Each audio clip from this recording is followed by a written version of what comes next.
इस तरह के क्वेश्चन स्लाइटली कैलकुलेटिव होते हैं।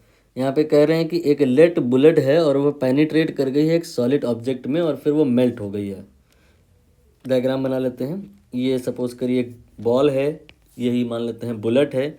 इसमें कुछ मास होगा, कुछ इसमें वेलोसिटी होगा, कुछ इसमें मोमेंटम होगा, कुछ इसमें काइनेटिक एनर्जी होगी। और फिर इसे आपको एक सॉलिड ऑब्जेक्ट के अंदर पेनिट्रेट करवाना है। तो यहाँ पर हम इसको धीरे धीरे अब अंदर ले जा रहे हैं और ये पेनिट्रेट कर रही है, तो इसकी स्पीड कम होती जाएगी। कभी ना कभी तो स्पीड ज़ीरो होगी। यहाँ पर स्पीड ज़ीरो हो गई, तो जब स्पीड ज़ीरो हो गई तो मोमेंटम ज़ीरो हो गया, काइनेटिक एनर्जी ज़ीरो हो गई। और काइनेटिक एनर्जी यहाँ पे समझ में भी आ रहा है लॉस हो गई। कहाँ गई है काइनेटिक एनर्जी? ये जो काइनेटिक एनर्जी लॉस हुआ है, ये यहाँ जो ऑब्जेक्ट है सॉलिड, इसको पेनिट्रेट करते समय मॉलिक्यूल से जो कोलिजन हुआ था उसमें चली गई कुछ पार्ट, और कुछ पार्ट ये अंदर खुद अपने आप में एब्जॉर्ब भी कर लिया है।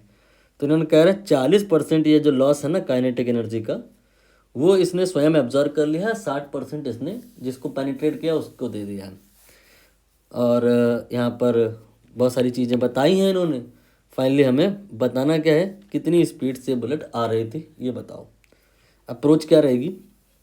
यहाँ पर हम देखेंगे कि टोटल काइनेटिक एनर्जी का लॉस कितना है। Total loss in kinetic energy, ये तो मैग्नीट्यूड वाइज बात करेंगे तो ½ mv² आएगा। और इसका कितना पार्ट खुद एब्जॉर्ब किया, एनर्जी एब्जॉर्ब किसने, टारगेट ने नहीं, एब्जॉर्ब बाई बुलेट इटसेल्फ, ये आ जाएगा इसी का 40%, ½ mv²। देन 40% मतलब 40 से गुणा करो और 100 से डिवाइड कर दो।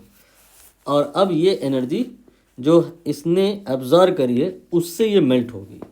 क्वेश्चन में हल्की सी डिफ़िकल्टी इसलिए बढ़ गई है कि ये तुरंत ही मेल्ट नहीं हुई है। मतलब ये शुरुआत में जिस टेम्परेचर से चली है, अंदर गई, टेम्परेचर बढ़ता गया इसका। और जब इसका टेम्परेचर पहले कितना था 120, यहाँ पे जो एंट्री हुई है इसकी 120 डिग्री सेल्सियस पे हुई है, और अंदर ये पेनिट्रेट करती गई, टेम्परेचर बढ़ता गया, तुरंत ही मेल्ट नहीं हुई है। जब इसका टेम्परेचर 327 डिग्री सेल्सियस पहुँचा है तब ये मेल्ट हुई है। मतलब इसने जो हीट एब्जॉर्ब करी है ये वाली, इसका एक पार्ट तो टेम्परेचर राइज में इन्वॉल्व हो गया, और जब मेल्टिंग पॉइंट अचीव हो गया 327, तो बाकी जो इसका एक पार्ट रह गया वो मेल्टिंग में यूज़ हो गया। तो यहाँ पर हम जो ये आपका m सपोज करते हैं kg या ग्राम, जो भी मान के चलो कैंसिल हो जाएगा।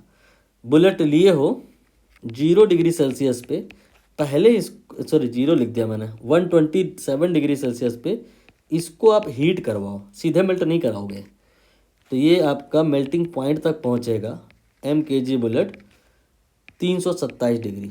इस प्रोसेस में इसको जो हीट चाहिए होगी वो Q बराबर ml वाले फार्मूले से तो नहीं निकलेगी, वो निकलेगी ms डेल्टा टी वाले से। ठीक, इसके बाद में डेल्टा टी हम सब वैल्यू बाद में रख देंगे, ये और ये माइनस करके रखना होगा, शायद 200 आएगा ये। इसके बाद में आप इसे मेल्ट कराओगे, ये m kg मेल्टेड बुलेट, और 327 डिग्री सेल्सियस टेम्परेचर जब मेल्टिंग होती तो चेंज होता नहीं है। फार्मूला समझे क्या लगेगा, ml लगेगा। एल क्वेश्चन में गिवन है। तो यहाँ पे इस जगह से बुलेट को इस जगह तक पहुँचने के लिए total this much amount of energy चाहिए, और ये एनर्जी इसको यहाँ से मिली है। तो इसको जोड़ के टोटल देख लो पहले कितना हो रहा है, ms delta T plus ml। ठीक, इसके बाद में ये आपका ½ mv² इंटू 0.4 के बराबर हो गया। बस ये फार्मूला रेडी हो गया, आप सब डिलीट कर दो। इसी फार्मूले में वैल्यू डाल दोगे तो आंसर आ जाएगा। और अच्छी बात ये रहेगी कि m कैंसिल हो जाएगा, s डेल्टा टी, देन इसके बाद में l, देन इसके बाद में ½ v² एंड देन 0.4। ठीक, s की वैल्यू क्वेश्चन में देखो कहीं दी होगी, ये रही 125 जूल kg केल्विन, सब ऐसा ही सिस्टम में है, कोई दिक्कत नहीं है फिर तो। और टेम्परेचर चेंज 127 से 327, ये 200 हो गया।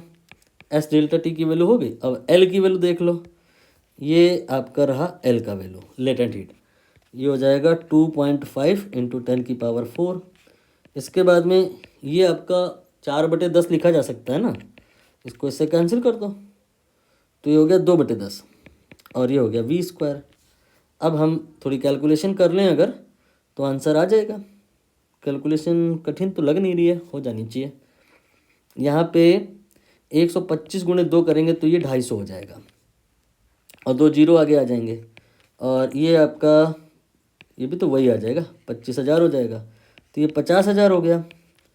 और 50,000 के बाद यहाँ पर क्रॉस मल्टीप्लाई करें तो 10/2, ये हो गया आपका 25, और इसके बाद में 4 जीरो, ये v² का वैल्यू, तो v का वैल्यू 25 का तो हो जाएगा 5, और 4 जीरो के बदले 2 जीरो आ जाएगा, 500 मीटर पर सेकेंड आ जाएगा। बी ऑप्शन चेक कर लूँ एक बार।